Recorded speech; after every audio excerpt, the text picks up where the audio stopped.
السلام علیکم ورحمۃ اللہ وبرکاتہ۔ الحمد للہ وکفیٰ وسلام علی عبادہ الذین اصطفیٰ، اما بعد۔ حضرات گرامی، بھائیوں، دوستوں، ماؤں اور بہنوں اور دیگر قارئین و ناظرین، قربانی کا موسم آ چکا ہے اور قربانی کے لیے عوام میں ایک بات یہ مشہور کر دی گئی ہے کہ جس کا مال نصاب تک پہنچ رہا ہو وہ قربانی کرے گا، یعنی زکوٰۃ کے نصاب کو قربانی سے جوڑ دیا گیا۔ ایسا کچھ نہیں ہے حضرات گرامی۔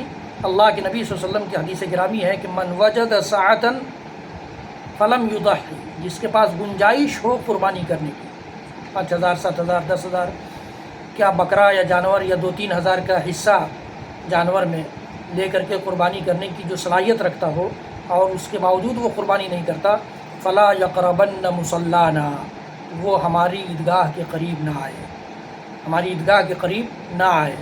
اس لیے اس اللہ کے نبی صلی اللہ علیہ وسلم کی وعید میں ہمیں شامل ہونے کی ضرورت نہیں ہے۔ اگر اللہ تعالیٰ نے ہمیں صلاحیت دی ہے تو ہم 3,000 4,000 کی قربانی کریں، اور صلاحیت دی ہے تو 10,000 12,000 کی قربانی کریں۔ یہ اللہ کے نبی صلی اللہ علیہ وسلم کی تاکیدی سنت ہے گویا، بلکہ بعض علماء نے اسے واجب بھی قرار دیا ہے۔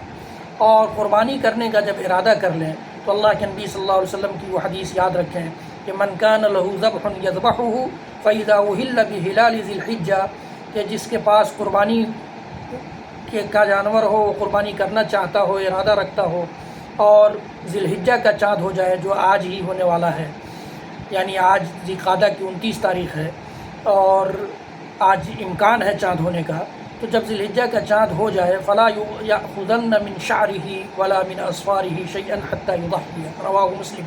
امام مسلم رحمۃ اللہ علیہ نے ام سلمہ رضی اللہ تعالیٰ عنہ سے روایت کیا ہے کہ وہ اپنا بال یا اپنا ناخن کچھ بھی نہ کاٹے، کچھ بھی بال یا کچھ بھی ناخن نہ کاٹے، ہرگز نہ کاٹے۔ تاکیدی صیغہ استعمال کیا گیا ہے، حتی یضحی، یہاں تک کہ وہ قربانی کر لے۔ قربانی کے بعد ہی ایسا آدمی ناخن اور بال کاٹے گا۔